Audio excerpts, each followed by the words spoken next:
Take it away, Chad. Oh, hey, everybody. Welcome to Beard Hops Podcast. Are we running the intro first, or am I introducing first? Introducing first. Okay. Welcome, everybody, to our live stream episode of Beard Hops Podcast. Tonight, we'll be talking with Ryan from Beer by the Numbers, also YouTube channel, and we'll get into that and introduce Ryan right after the intro. Hey, pass me a beer.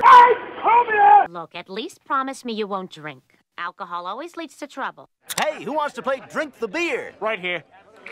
You win. All right, what do I win? Another beer. Just have a cup of coffee. Beer it is. Coffee? Beer. I'd kill for a beer. Cheap beer and a sympathetic ear. Step right up. All right. Well, welcome to the show, Ryan. How you doing tonight? I'm doing very well tonight. I'm ready to have a beer. It's been a long week, so let's get into it. I'm excited. Midweek, and it's been a long week. Yeah. That's right. That's right. All right. Well, I am at my my home studio in northwest suburbs of Milwaukee. Adam and Jakey are on the north side of Chicago, and Ryan is in the Minneapolis area tonight. So, yeah, that's right. We're trying to get rid of our snow finally. you guys still have snow on the ground? Oh, you betcha. You betcha. We got about 3 feet in February, so we're still melting it off. There's that Minnesota. You betcha. Yeah, you betcha. That's a Wisconsin, Minnesota thing. Oh, yep. Getting ready for the 6-week summer, or how many do you get up there? What's that? How long is summer for you? What do you consider summer? You know, are we talking 60 degrees? Maybe 4 or 5 months. We'll see. Like 65, 70 plus. Like, do you get four and a half months? Yeah, that sounds about right. Well, all our snow is melted, which kind of surprising, but we had quite a bit. But it's gone. We're getting a lot. It's like raining out there now. Yeah, but I'm surprised you came across the street. You know, you live in Illinois when you're happy with 45 and rain. You're like, oh yeah, this is great. Please more. I'll take it.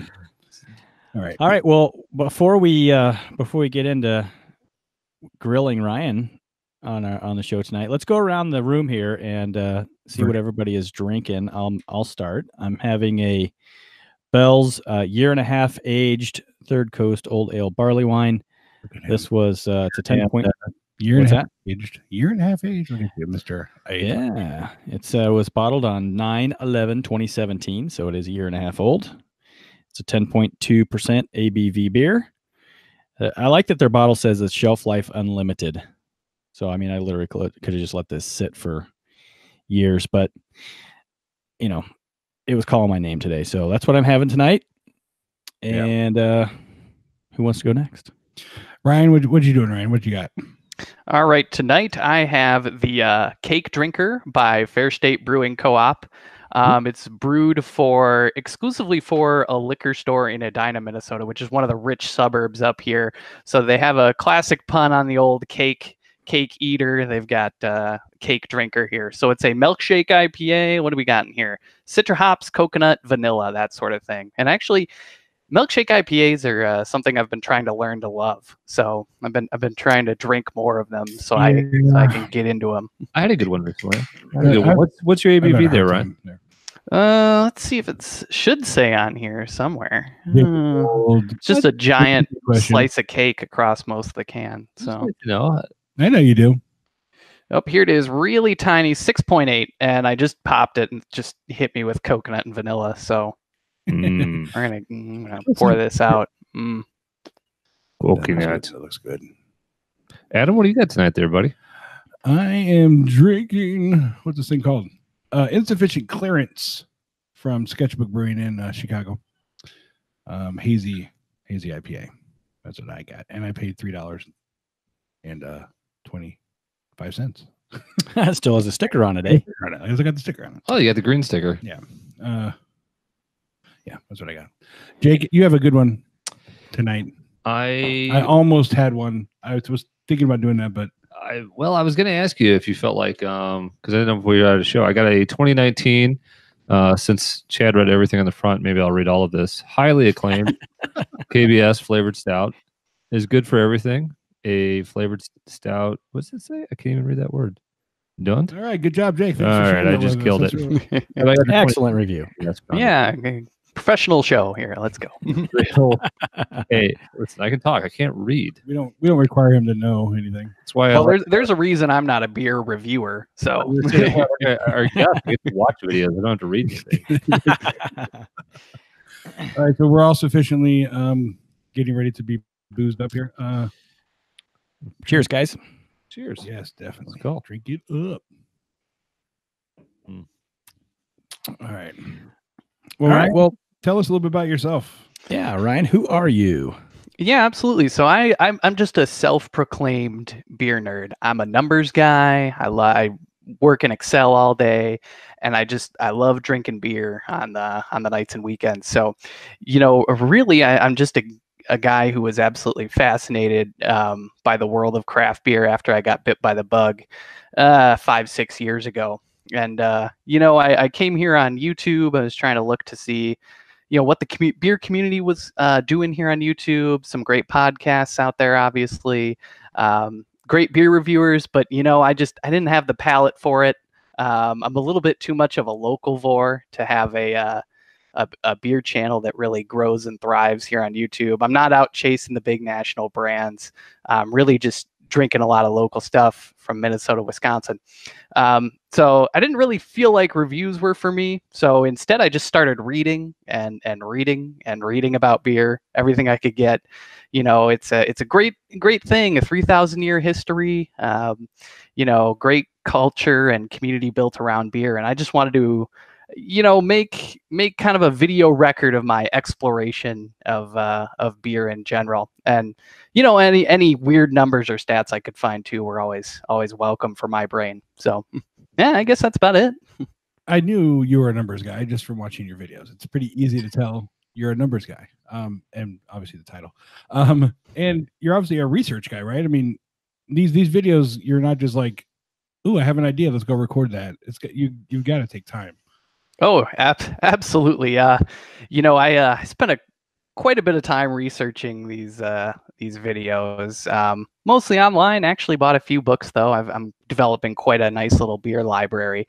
But I have to say, probably my craziest research effort was a video I did kind of over the winter break between Christmas and New Year's. I just sat around and I went through all 10-15% of the beer channels I was subscribed to, and I just went back through a year's worth of reviews that they did and tried to look up a price for I watched 2,500 beers. Yeah. And I sat there literally just with a spreadsheet on one screen and Google on the other, Total Wine website, just whatever big national store I could get, just grinding hours of just Googling various beer names and logging them into this spreadsheet. It was Wow. way too much effort for that video. I'll tell you that right now. So maybe I'm a bit of a masochist and enjoy the research too much.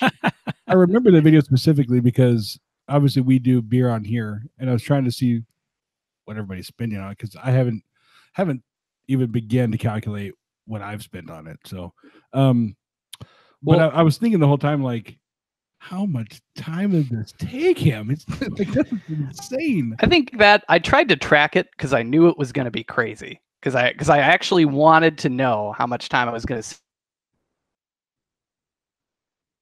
Oh no! No. Chad, you're there?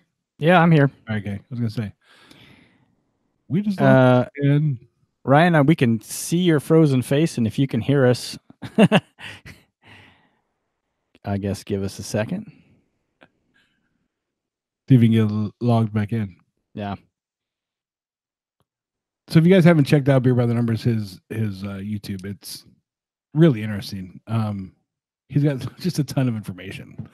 One of the ones I really like was the Dark Side of Craft Beer. That was a good one. That's one I have actually in the queue here to talk about tonight, as I watched that one today. Oh, did you? Yeah, I watched that one a while ago. Do we have him back? Oh, sorry, guys. We thought it started snowing. We weren't sure. You know, I haven't looked out the window here. Maybe it has. So we were just saying, I was saying one of my favorite ones more recently that you've done was the Dark Side of Craft Beer. Oh yeah. I watched that one today. I love that one because it's one that I think is something that's needed to be said. And especially with the whole, Bud Light, Miller Light thing when that hit in the Super Bowl, it kind of heightened it. Yeah, it was weird because I kind of noticed it around that time. Was just looking at all this beer social media, that sort of thing. Just saw nothing but a lot of kind of lowbrow insults being exchanged back and forth between the two crowds, and it really just it doesn't get us anywhere. You watch the news every day. I don't try to be political at all on my channel, but you do see how divided everybody is. And it just feels like, why does beer have to be another thing that divides us? Like I don't see why that has to be the case. So I did get a chance when you were sort of documenting all of these prices. Oh yeah. What was your idea behind that? What was the goal? I didn't watch when you set out to do that. What were you trying to assess? So the idea for the episode was I was trying to kind of wrap my head around, like, all right, I work in Excel in an office all day, make pretty decent money. And looking around YouTube, it's pretty clear that a lot of the craft beer community is supported by kind of upper middle class people who are into the really quality products, that sort of thing. And so what I kind of set out to figure out was like, all right, say you want to be a hardcore beer nerd like me, say you want to be a heavy craft beer drinker. What kind of financial investment is that? Are there any insights that we can kind of gather from kind of calculating up and acknowledging it? Does it tell us anything about the accessibility of the community or things like that? And that I got into it a little bit at the end of the video, but it's definitely some that kind of goal and point is something I'm still mulling around in my head. I want to treat it very respectfully. So I definitely want to continue kind of down that path and take a look at accessibility in craft beer in the future. But I was trying to just kind of get a baseline of like, all right, how much does my hobby cost? Like I said, I'm not a very good beer reviewer. I don't have a great palate. I don't chase big national brands, but most of the beer channels out there are review or homebrew content. So I wanted to figure out, all right, what does it cost to be somebody like me? That was my goal.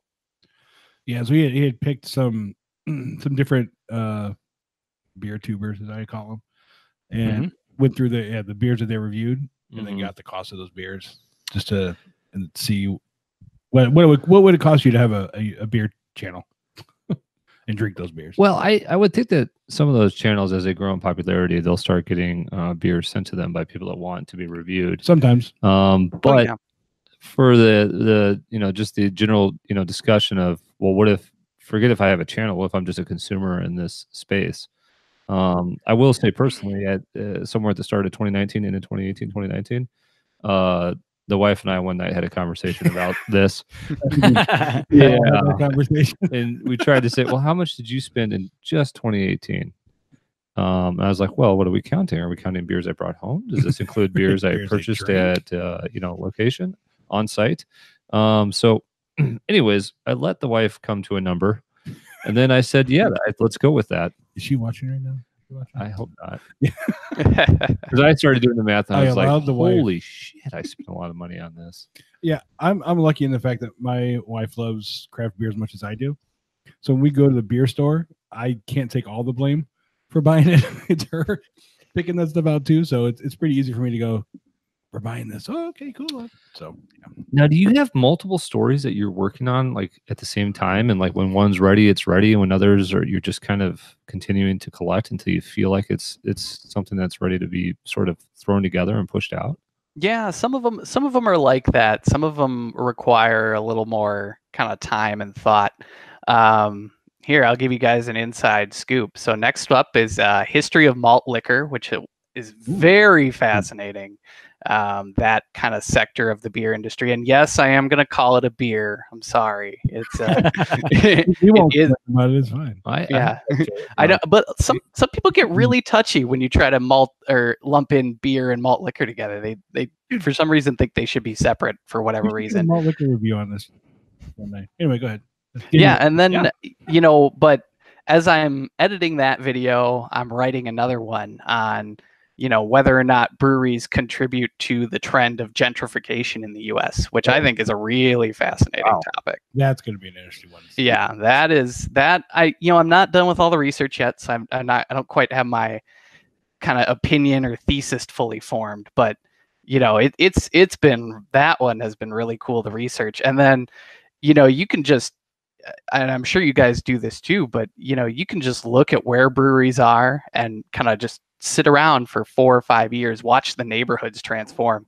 And it's not like it's all a brewery's fault. Nobody just moves into an area because a brewery's there, but they're kind of like the canaries in the coal mine. You know what I mean? Like they're not the cause of the danger, but if a brewery's moving into your neighborhood, you can expect that a lot of the other forces, economic forces out there that cause gentrification are probably on their way.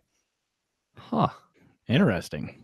I mean, I can think of when you articulate that, I can certainly picture some examples where that story makes sense, but I did not anticipate.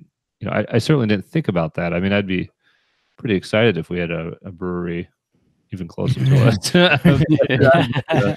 Within walking distance, that would be so dangerous. But I love what you've done here, because you're right. You're not a beer reviewer, but I think you've carved out a nice spot for yourself and doing something.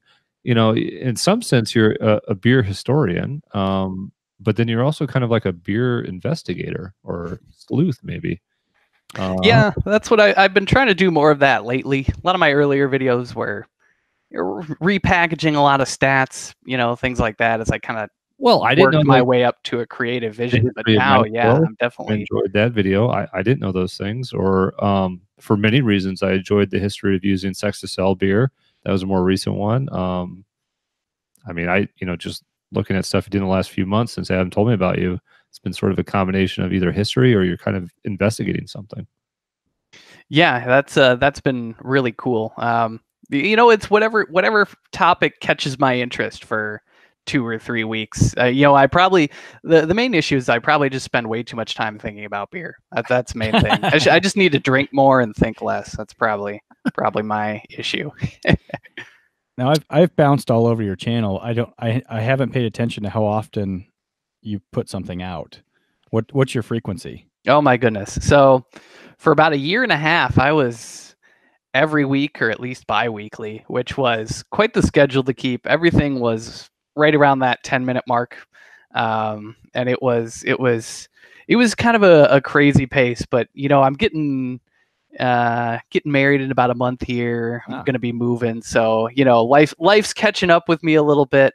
And the other thing is I've really tried to be a little bit more investigative, really tried to find data of my own to contribute to the beer space, and that sort of thing. And that's a longer process and requires, longer videos to kind of explain everything. The history of sex to sell beer is so long, and I could really only cover like the modern advertising era of like post 1810, things like that. So like you could go back even earlier to how they did it in Europe, alewives, things like that. You can go way back, and that's what's really cool about beer for me is just there's this whole human history that's connected to the beverage that I really just love exploring. And how tied it is into our human history and the rise of civilization, and just when you beer history and then beer history together, just it's completely fascinating to me. I've read several books on beer history, and it is a very interesting thing. So are you spending? You mentioned 2 to 3 weeks. Is that what you think about 2 to 3 weeks you spend on each one of these videos? Yeah, lately that's kind of been my goal if I can handle it. Yeah. if I can handle it. Does the fiance, future wife, is she into beer, or is she just like, what are you doing? Why are you? Oh, absolutely. And she's got more adventurous taste than I do, probably. Me, like I said, I'm trying to learn to love milkshake IPAs, but normally it's like IPAs, pale ales, and then old world styles. So, English stouts, not crazy barrel aged American stuff. Barley wines. Pale ales, saisons, love Belgian beer. And then probably one of my favorite styles, and I'm looking forward to this coming out soon, are when all the Kolsch's come back. Yeah. That is a good time of year. Chad, you're speaking my summertime language. Chad loves his Kolsch's. I love Kolsch's Kolsch's. out, and it's just Chad's just all Kolsch. Kolsch. Love them. So I really enjoyed the last video you posted. I believe this was the last video, the 27 strangest beers ever brewed. Oh yeah. Oh my goodness. Was the one from, I believe, Evil Twin that had money and pizza? Is that Big Ass Money? Big Ass Money Stout, yeah. Because do you know that there's pizza and money in that? No, it was one they collaborated with some Norwegian brewery because they put like frozen pizzas and actual Norwegian banknotes. Yeah. And the thing is, you must not. Maybe it is the Big Ass Money Stout, but you must not be able to use. They must have not been able to use U.S. dollars. It's probably illegal to do that. So probably is. I would imagine they had to find a brewery to collaborate. So you're telling me the Big Ass Money Stout actually used pizza and I don't think you named which one it was, but Big Ass Money Stout has pizza on it, and it's called. Yeah, it's got pizza on the can. There's one in the fridge if you want to grab it. Yeah, so they were trying to capture the spirit of their college eating. So they were frozen pizzas and always trying to find some money for beer. So they turned it into a beer. Well, and you hit one of our favorite breweries in there. A gentleman we were lucky to interview from Three Sheeps, Grant. They used something with ink. Squid ink? Yeah. Squid ink. Yeah, I was like, I didn't even know about that. I haven't watched this video yet. I'm going to have to go watch it. Oh my gosh. Yeah, and I haven't watched this one either. You talk about like the history of beer. They talk at one point they're finding like I think this was a video. Ryan, correct me if I'm wrong, but they found some beer that had like from a pirate ship, like 200 years old, and they drank that. Yeah. And they went ahead and they wanted to do it. It didn't taste good, but they were going to extract it and try to build a formula off of it. Yeah. But dear gosh, some of the beers on there, there's like I think there was one from Iceland that's got like a goat head and whale balls in it, and I mean, yeah, Iceland's got some weird food, and they have a very experimental beer scene from what I've heard. And the cool thing about that is that Iceland usually does these kind of beer trades with other state brewing guilds where they'll send this container, like shipping container, just full of kegs and taps on the side, and they'll haul it across the ocean to like somewhere on the East Coast or something, and they'll have like a big beer release party where they just try all these Icelandic beers, and then the local brewers all fill up the beers from their state and ship it back to Iceland, and then they have another festival. So they've got a really cool beer scene over there, even though they try to put their weird local ass food in there. I don't know.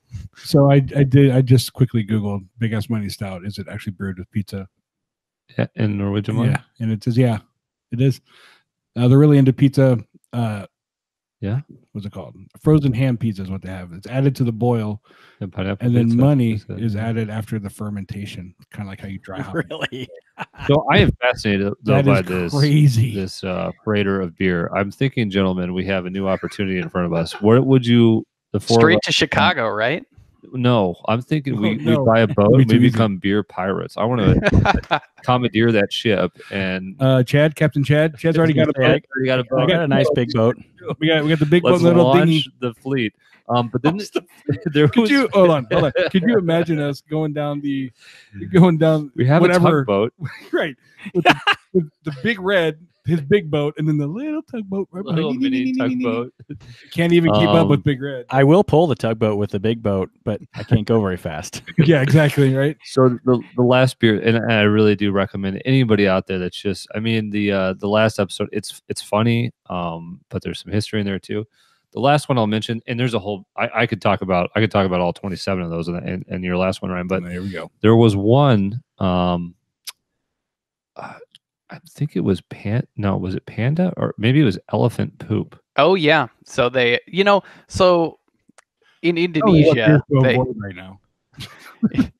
in Indonesia they have these little jungle cats. I think they're called civets, and they say some of the best coffee is the ones where the civets eat it and then they poop it out. But yes, I had never heard that people do the same thing with Thai elephants, and Yes. apparently they decided to just put that in a beer too. One of the interesting things I mentioned at the end of that 27 weird beer video is I take about a minute to just kind of talk about the fact that the definition of what is a weird beer has changed so much in 5 years. Like if you look at like internet lists from like 2012, they're like, oh, this key lime pie flavored beer is really strange, or this one's based on sticky toffee pudding. And it's like, no, that that is like old news now. You know what I Try mean? a beer with 300 scorpions grinded up in it. Yep.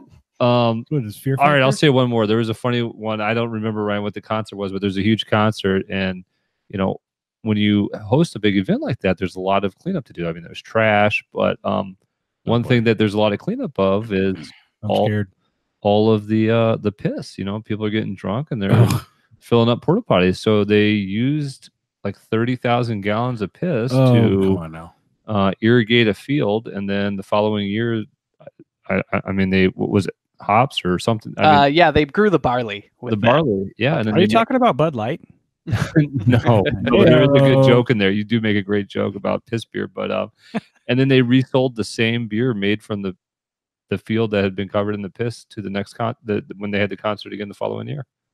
So piss wasn't in the beer, but it was just irrigated the beer. Yeah, but you know how much cow manure is on your food you have now? Listen, come on. Listen, it's just funny. I'm not saying that. I'm not saying I wanted to drink it. I just think it's great. And even on the bottle, there's like a picture of like drink, pee, make new beer, drink, pee, make new beer. I mean, it's the circle of beer. Well, that's a really cool topic too, and one I have to do more research on. But it's the water consumption of the beer industry and how that's going to change given global water supply, increased demand for just clean drinking water as opposed to actual beer. So, actually, it's kind of cool that they took the piss from a festival and used it as part of the irrigation. That's water recycling for us, Yeah. Well, there was some great ideas on some of those beers, like using, bread that wasn't going to get, leftover bread. How much of that piss at that concert would not have passed a drug test? Oh, that's a good point. It must be one of those new marijuana beers. Weed beers right here.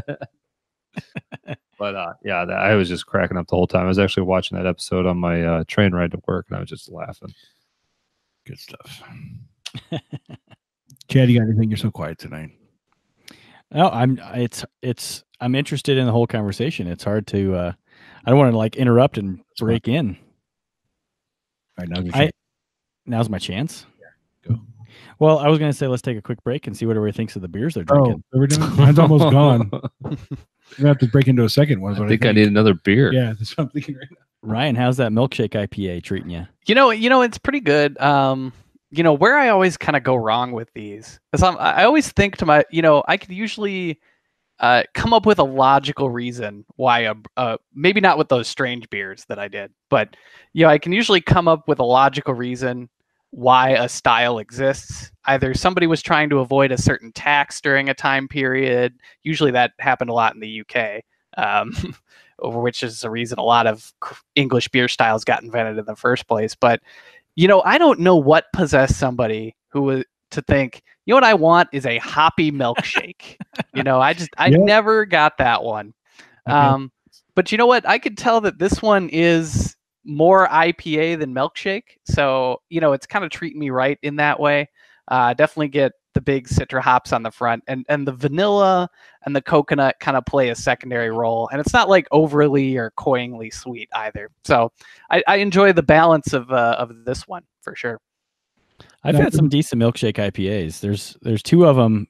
There's a pineapple milkshake IPA and a mango milkshake IPA from Badger State Brewing up in Green Bay. If it's done right, I think it's a delicious, refreshing style. And I've had a couple that are just well, I can't say they're done wrong. They're probably done how the brewer wanted them to be done, but there's some pretty decent variants in that style. What always confuses me too is milkshakes are great with like soft, squishy fruits, strawberry, banana, pineapple, and then you brewers are like, nah, I want to fill it with citra hops. I want to use like grapefruit, oranges, just things that just I don't know. I'm trying to figure it out. That's something I don't understand this style, and I just want to know more. Just drink more. Now, it did come to mind when you mentioned Europe. I think there was, we don't talk about it yet, but and the future video maybe is what's the impact of Brexit going to be on the European? Yeah, that's a great one too. It's so tough because there essentially is no well-constructed plan for Brexit, which makes it a little frustrating to do a video. You know what I mean? There's no plan. They don't know what's going on. No, I have to deal with that at work. It makes it last I saw they agreed to delay till June if the Europe accepts it. Oh yeah, and only if whatever. I know it's a mess. It was hard enough to do a video on aluminum tariffs when that was a thing 2 years ago. Come on. Is that when you did your Trump video where you're like, is Trump? Yep. That one had the little bit of a clickbaity thumbnail. I'm not afraid to admit it. Is Trump turning our frogs gay? Favorite clip, and I heard Trump, and I had to put it in there. That's awesome. What do you think of your burr? Don't give your full review. It's good. It's good. I think it's probably priced a little high, but it's got some coffee. Is some the chocolate. ABV lower this year? 12.2. So no, it's not. I think it's about the same. About the same. Oh, they backed off. What the heck? It's I thought it had more coffee this year than previous. Yeah. Right? Am I right? Yeah. Especially as it warms. It's got a lot of coffee to it. Yeah. I would compared to previous years, I wouldn't mind a little more booziness. I like that. Mm-hmm. That boozy flavor. It's a little less of that this year, a little more coffee forward. ABVs are coming. We talked about this with Grant Bawley from Three Sheeps. The ABVs on yearly releases are coming down. We've heard it from several breweries and brew people that's the way of lower ABVs. Right? Can you do a story where you petition for higher ABVs? See, the problem is I'm a session guy. That's the issue. I'll pay. I'm saying you don't have to. I'll pay. Oh, okay. Get out there. Okay. You don't have to be an honest journalist. They'll pay you. Come on. I am very distraught by this recent trend. I wanted to go the other way. Oh, speaking of other recent trends. Speaking of session beers, how about NA beer? That's making a big comeback in the local beer scene. I haven't had a craft NA beer yet. I've not seen one. I haven't either, but I'm not going to. I'll definitely try it. But yeah, I've seen a couple around here. And then what they do is they figure out how to. One brewery apparently, and this is what they tell me, and I'm not entirely sure of the science behind it yet, so take it with a grain of salt, but apparently they found a way to brew an NA beer and then take a lot of the alcohol out, or brew, and then put that kind of alcohol into a malt seltzer, something like that. So then they have a hard seltzer too. Yeah, so I'm not. I gotta talk to I need to interview them. Is what I need to do. But that's what the bartender told me. So I'm not entirely sure. Yeah, I don't know if I take that for 100% truth. I have trouble getting my head wrapped around this. Can somebody give me, even if it's not your perspective, what is the state of mind that I am going out there thinking I want NA beer? Well, there are a lot of people who like the flavor of beer. They don't like the effects of beer or the alcohol. I gotta say, I have a couple of Muslim friends, so they want to, that attracts a totally new marketplace. There's people that have bad reactions to alcohol. Alcohol doesn't, whatever, it affects their system. But you're having like the most minimal tasting, or at least complexity of beer. Who knows though? If maybe a craft one tastes better. I guess their palates. Well, maybe. Damn. I don't know. I just feel like if I'm not enjoying all the benefits, I might as well just save myself. I'm Jake. I'm right there with you, my friend. I'm not trying to be a hater. I'm just it doesn't make sense in my brain. Like I never understood the whole Michelob Light or the whole like we're gonna go for a 5 mile run and then get together at And this then Michelob bar Ultra? and drink, Ultra. Oh yeah, there's so much questionable, Get it. like industry. That's like tobacco company doing cancer research level. Is that Michelob Ultra stuff? This is totally a workout recovery drink. We promise. Great analogy. Exactly. Like so, I don't know. I had a coworker who,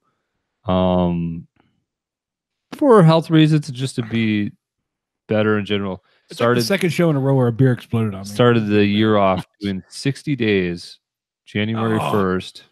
He had been a smoker. He did no smoking, no caffeine, and no alcohol for 60 days. That was a sober 60. So a whole bunch of people at work were doing it too. The sober or whatever, something January rhymed. Where you didn't drink all January. And I'm like, are you nuts? Do you know what job we have? You have to drink to survive. He did it for 60 days. It's insane. Lost weight, felt better.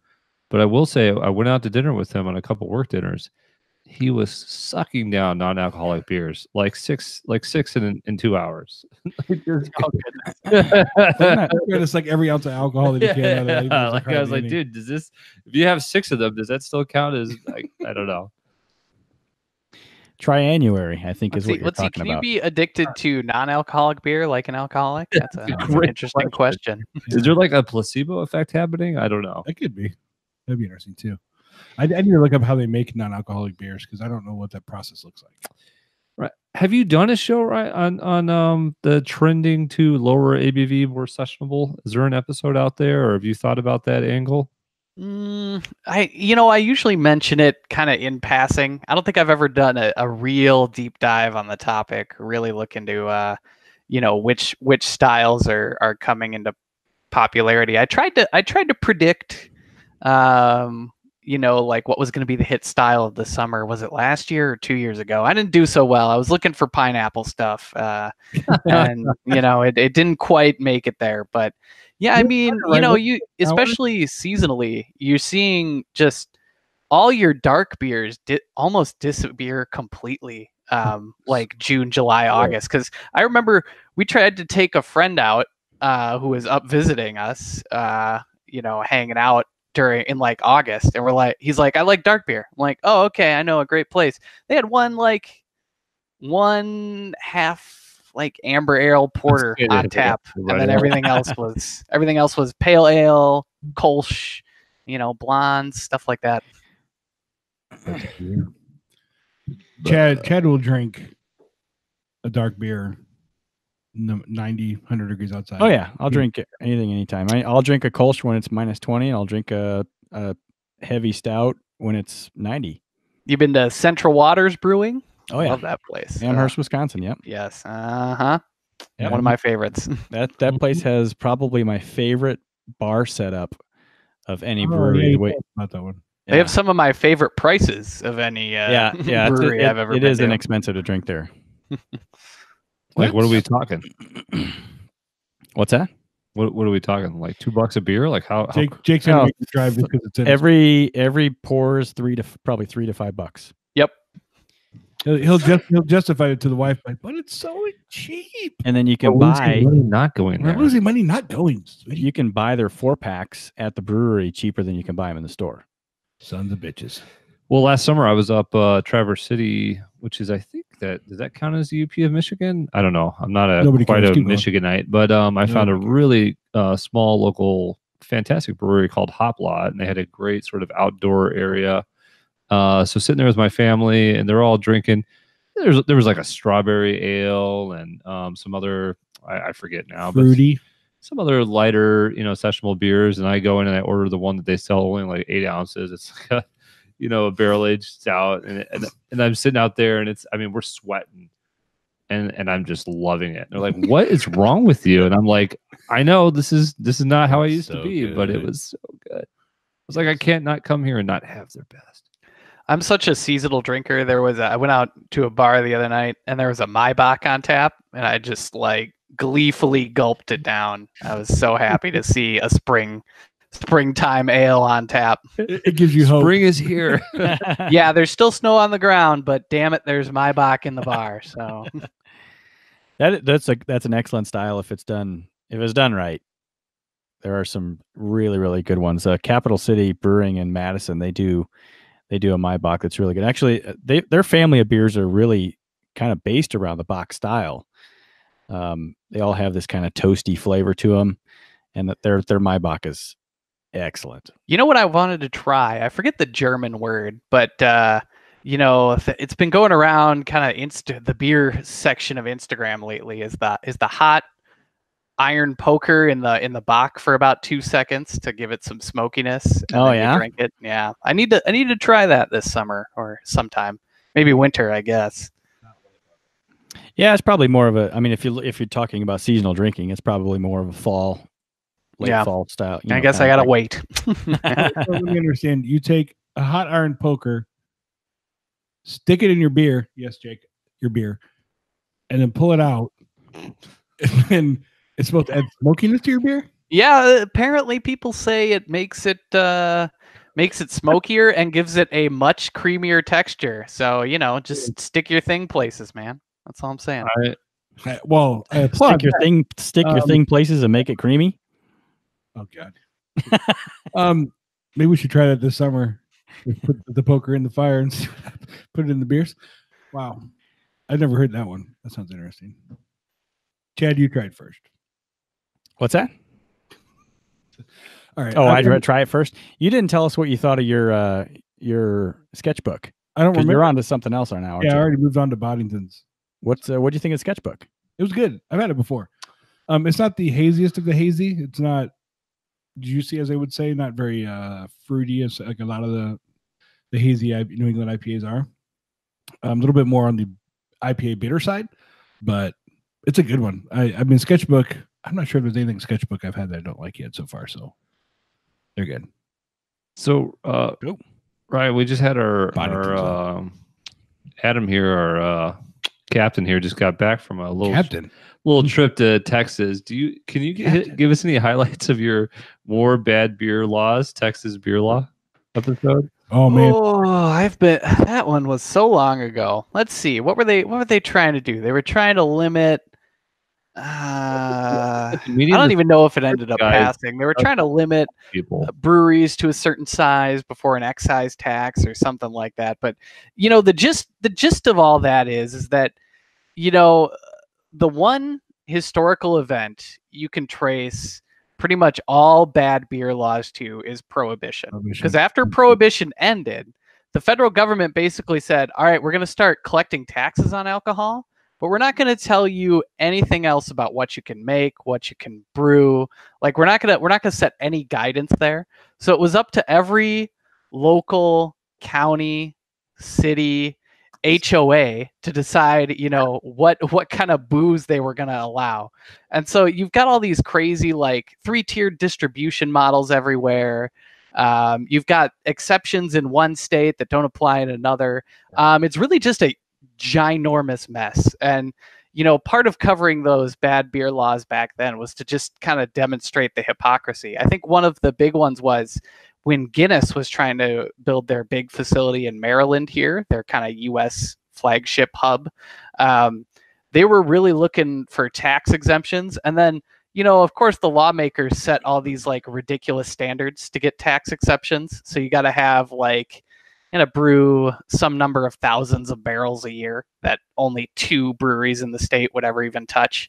So it's like, oh, clearly we're just lobbying for one company here. So that's mostly what I was trying to point out back then. Have I really kept up on it? I guess not really. I've started to look. I do recall I was down there at a brewery last summer, and I liked it, and I was really hoping to, as I'm accustomed to in Illinois here, hey, what do you guys, or even when I've gone to Michigan, and I'm pretty sure Wisconsin, Chad, but you go to a brewery and it's like, take a growler, either a growler or sometimes they have cans, or I go to Founders, they got bottles. What can I walk out of here Can't with? do that in Texas. And I asked them, I'm like, so, can they had a great beer that Dallas Dan showed us called Full Grown Man. I didn't really expect them to have that there. It was like their barrel aged special. I was like, what can we walk out with here? And they're like, can't walk out with anything. Well, why not? Well, here's this card, go vote support for us. Basically, we don't have a kitchen. So because we don't have a kitchen, you can't actually buy carry out beer here. You can only, buy beer out of the tap. Yeah. You'll have to go find us at a store to actually, It has to be drank on premises. Yeah, I'm like, what the hell does a kitchen have to do with whether or not I can carry out beer? One of the weird ones I'm supporting here in Minnesota, we have a local brew distillery. So they have both a brewery and a still on site, and they make great booze. But they can't make any cocktails on site. They can't combine their beers with their cocktails at all, just based on Minnesota law. So even though they make everything in house, you can only buy the bottled booze to take home. They can't serve you any of their booze. So what if they bottled their booze, gave it to the distributor, and then bought it back? Yeah, maybe. I don't know. They drank their beer and then pissed it into the distiller. And then, when I saw that about the concert, all I could think of was the start of the movie Waterworld, which is really all I remember from that. Oh, goodness. That movie is terrible. Ugh. All I remember. That and that it was awful. It was awful.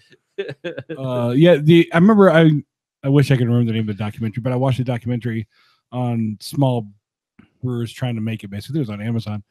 And they one of the breweries they had was a small Texas brewery that was right on the border of Texas, and I think it was Arizona. And they were having such a hard time getting going. And he said that he's made a comment that the laws in Texas are so back-ass words, my words, not his, that it would be better for him to go 10 miles down the road into Arizona and brew and sell it back into Texas. And he would make more money than brewing in Texas and sell it in Texas. Mm. So it's just, it's messed up. And you're right, it's prohibition laws. Just some of those prohibition laws in some states have just finally, because of the growth of craft brews and the associations, are finally getting written out of the books, and new things are, states are finally catching on and to this business that's coming up they can make money off of. Yeah. One of the cool things I learned in my upcoming video on the history of malt liquor is that in many jurisdictions, any beer over 5% ABV is considered a malt liquor legally. So, there's all these strange kind of leftover legal definitions too. Say that again. You're drinking malt liquor right now, Jake. Again. You're saying anything over 5 ABV is considered malt liquor? Yep, that's right. They consider it, more than malt liquor, except for the Miller Lite. All right. Well, I will tell you guys, I don't remember the name. No, one was, I believe, Snake Venom. Ryan, you correct me if I'm wrong, but back to really I know it's the most recent one, but just a fantastic episode. There's a beer out there that's like 50 ABV. Yeah, something crazy. Something that's probably not a beer. You can't even drink the whole thing. You have to do it in shots. And I was like, fuck yeah, I want this. I got a problem. But what would make that a beer? Just the way they brewed it? I guess they brewed it. I think what's happening with all these experimentation is, and a little bit in the video is what is a beer anymore? Yeah, one of the again, I'm gonna preview this malt liquor video, but pre-prohibition, beer was really for kind of your upper middle class folks, even just an average lager, because everybody could transport liquor around. You could easily put a bottle of whiskey on a wagon train and have it last forever, or into a rail car. But then we've got beer. You got to be kind of local or nearby the brewery if you want it good. So a lot of the city socialites would be the ones consuming beer, and they'd break out a bottle of beer, at a party with some champagne or anything like that. So it's kind of strange to think about that way, that we're so used to a Miller Lite being an everyman drink.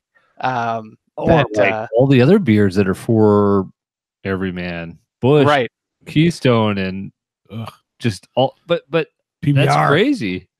Yeah. Beer used to be a middle upper crust kind of beverage, because you used to not be able to haul it around. But don't you think some people see craft beers being that way nowadays? Beer, yes, but not beer as a whole. I'm just saying beer. Right, not beer. I No, like malt liquor was originally advertised to like 1950s suburbanites coming back from the war, buying new cars, new houses in the suburbs. Like Not that anymore. demographic was the target of malt liquor. It was What they if- took that pre-prohibition attitude and just brought it back. believe is Mad Dog malt liquor? I used to drink Mad Dog quite No. a bit. That's not malt liquor. Not at all. I don't know what Mad Dog is. It was No, cheap. I don't think anybody knows what Mad Dog is. It shouldn't be called liquor. It gives you a terrible headache. I know that. Yeah, probably destroys the inside your stomach too. In my brain. Yeah, that could explain a lot.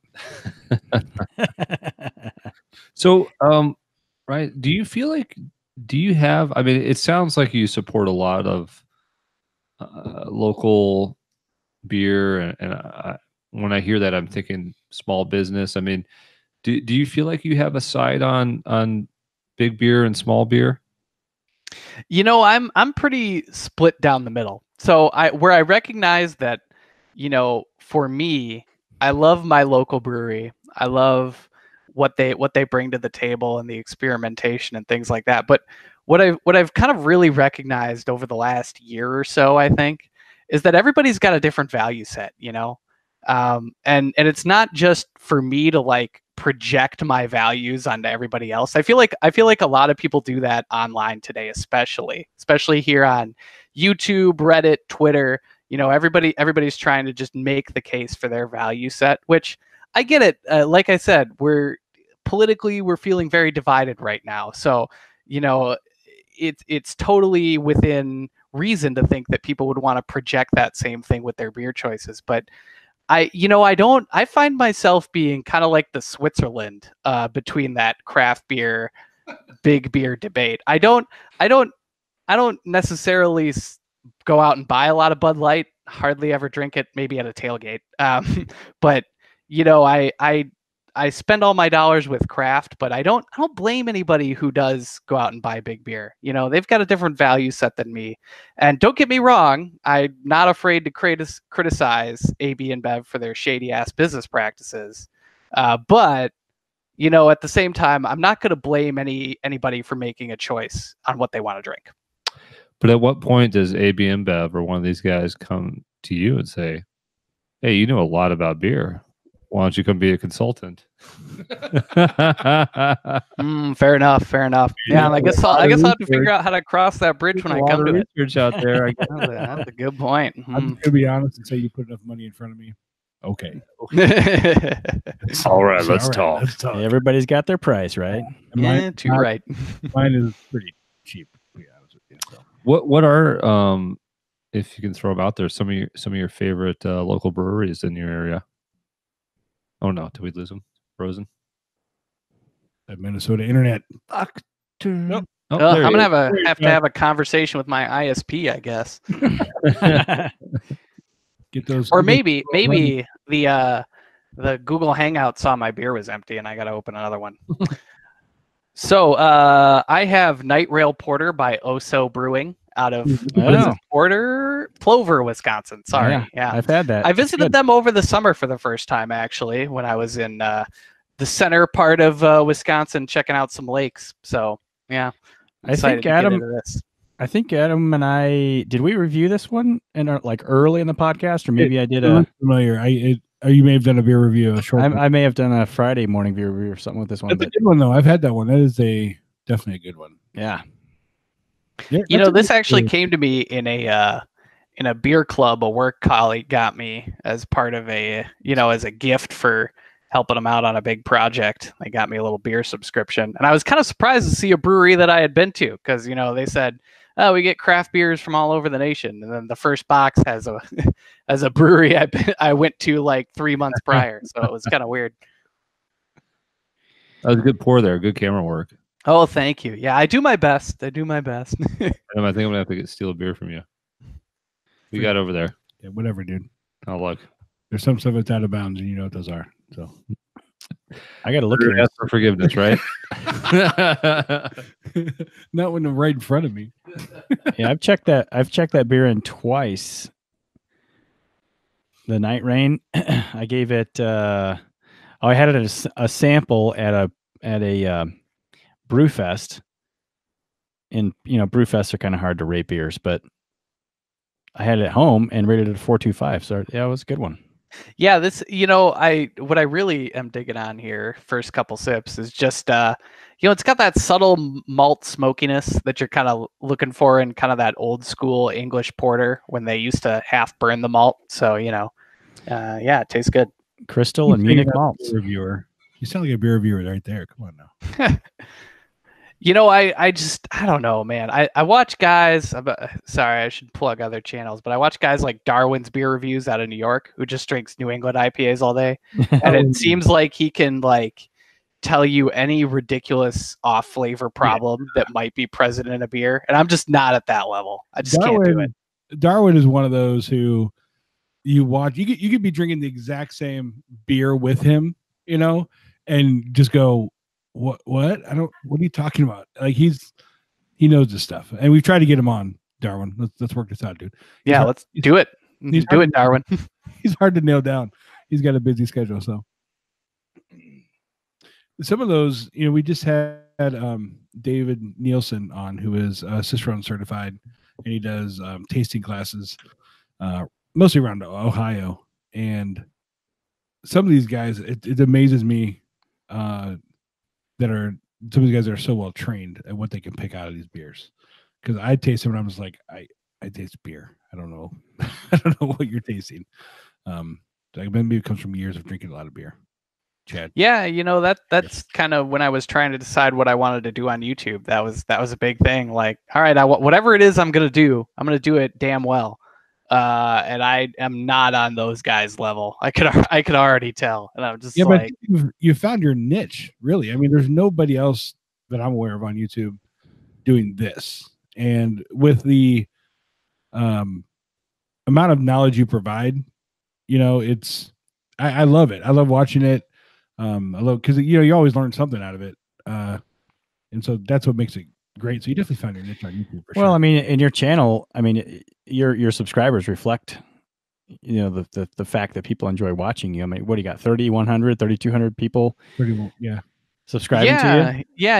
It's been, of course I'm a super big numbers guy. So, I'm always looking around at some of the other kind of educational content channels, video game content from my younger years, things like that. Yeah. So, it's weird to see how big different niches on YouTube are. Beer community is pretty small. Yep. Has a couple of bigger players, but other than that, mostly people just kind of expressing their passion, really, with other kind of like-minded folks. But then you get to some of the more corporate side, some of the video game side, where people are really just hawking product, most of the time, or that sort of thing. So yeah, it's been cool to see the growth. I definitely think people are responding to that kind of educational, knowledge gaining perspective if they're into beer, which I think is why I've seen kind of the numbers I've seen. Yeah, it's been very cool.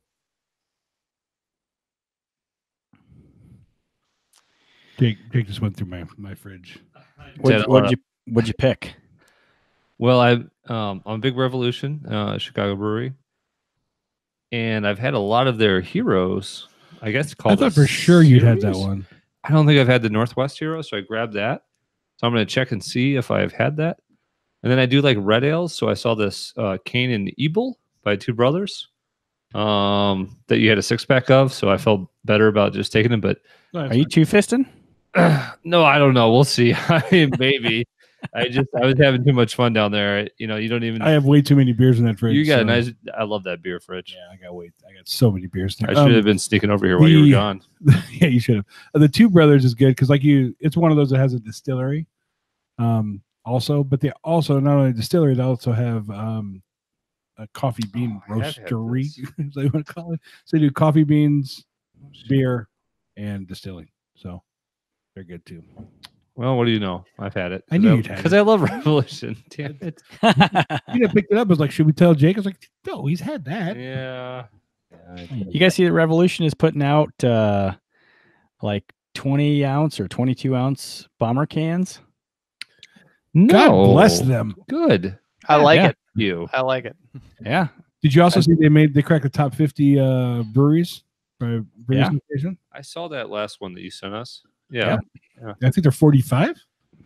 No, I want to say they're in their 30s. Right in the 30s ish. It's good for them. Yeah, they were growing good. And Three Floyds is right behind them in 36, I think. Yeah, I didn't see Founders on there. I think Bell's might have been on there. Yingling's always on it. Yeah, Yingling was on there. How's Yingling always on? Bell's is number 7. I still can't get a Yingling in Illinois, but they're on. Nope. Who do they pay? Revolution is. I just saw them. Where are they at? Ryan, have you had any Revolution beers? I can't say I have. No. Chad, send him some beer. Ryan, are Hit you me, on, hit me up. are Hit me you up on Instagram. I'll send you something. All right, let's do it. Can we 38. 38. Ryan, are you on Untapped?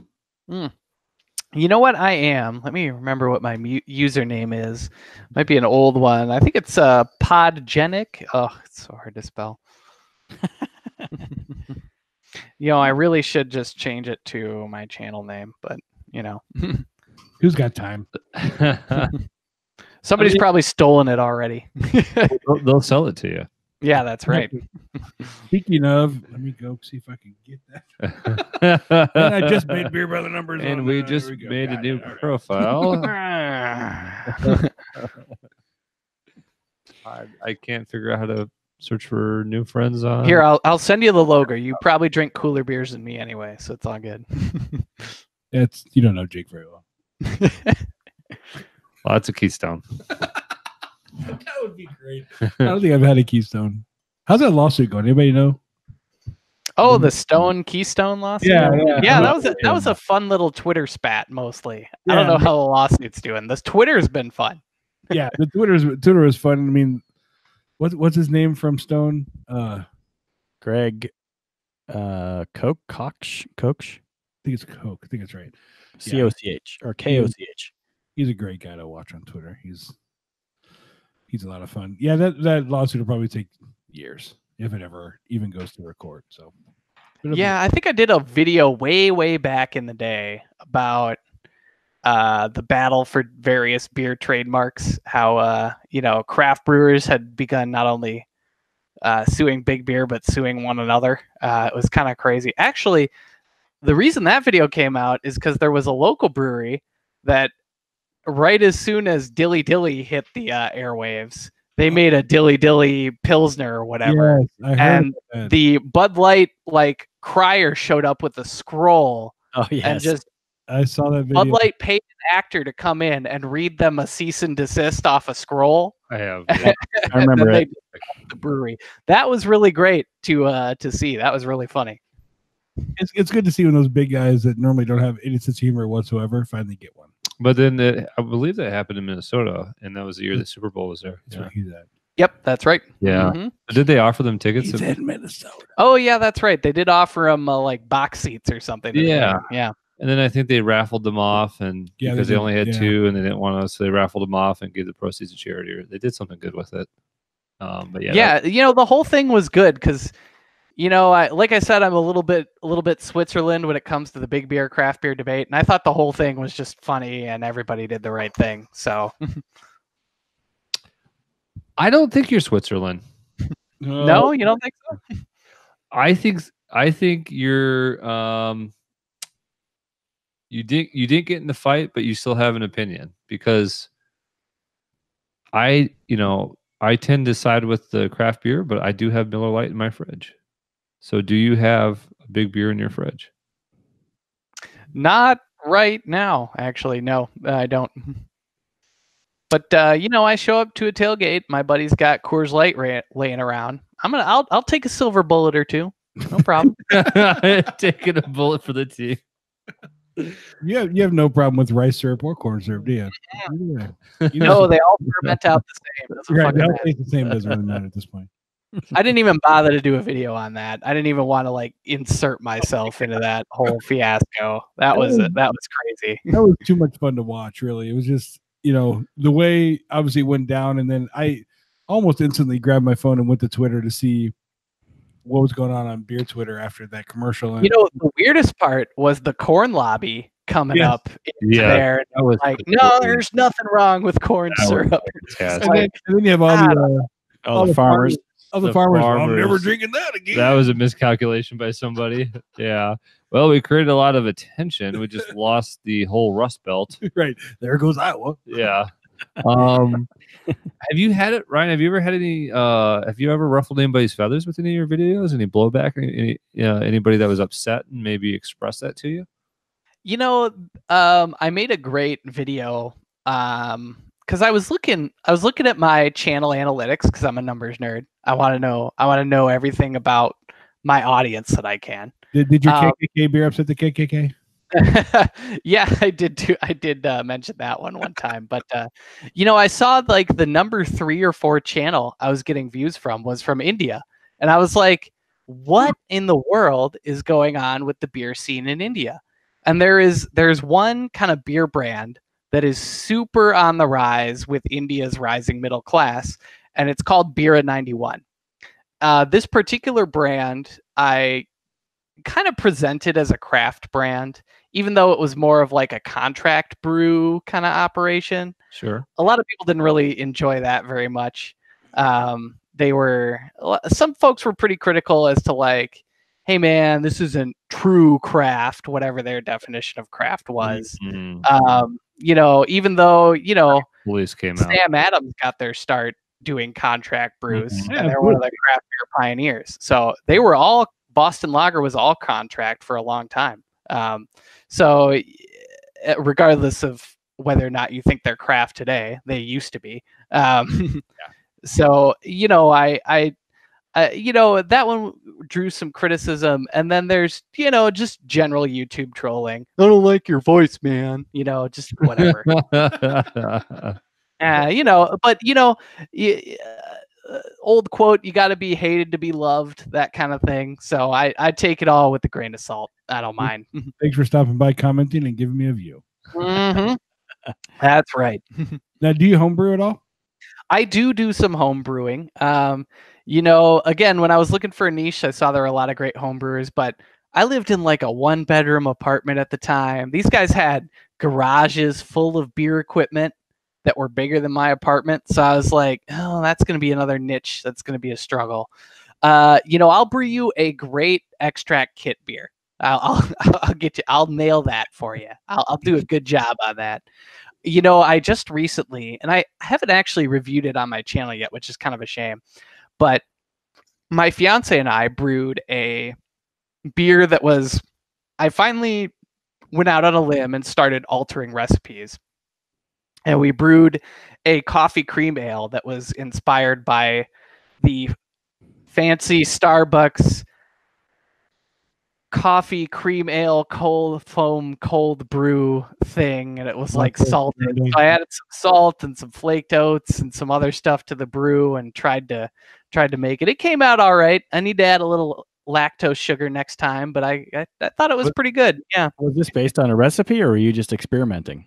You know, I took a kit recipe, added some extra flaked oats for a little extra, little bit more texture, a little bit more body, and then added some salt, kind of like you would with a Goza or a Berliner. Well, no, Goza. Berliners don't do that, do they? I don't remember. Yeah, so added a little salt in there because that Starbucks drink has a little bit of sea salt on top to be fancy. Yeah, and kind of tried to recreate this Starbucks drink in a beer. It came out pretty good. Yeah, Awesome. homebrew is fun. It is fun. It is fun. Good to experiment with. I'm not super hardcore into it yet because I don't have a keg yet. But once I get that, I think it's pretty much game over from there. Yeah, I don't have a kegerator yet. That's one thing I really need to get. So we end up bottling everything. Yeah, we want to get a little like a mini barrel and do or some bourbon barrel chips or something and do a little barrel aging experiment. Yeah, bottling is a pain in the ass. By the way, if you're looking for something that's a little bit different from homebrew content, you should look up Australian and New Zealand distillers because it's not illegal there to do home distilling. So there's a lot of great stuff on that if you're interested in liquor. I'm very interested in distilling. Don't Don't do it, Chad. I really want to, though. Next thing you know, next to the boat, there's gonna be a big still pot in there. Maybe a still pot on the boat. The tub he's doing in his boat. Stop yourselves. We're gonna have a still pot on the boat. Oh boy. Well, you remember we Talk went to about illegal. I don't know if they're still open, but when maybe I shouldn't say the name, but we went to that They're distillery. still open, but the owner died. Yeah. We went to a small distillery a few years ago here in Lake Zurich, and we were talking. You got to the them. really big. Yes. Okay. We're not talking about that now. I got like a 64-ounce flask. I got in so much trouble for it. I'm trying to buy time.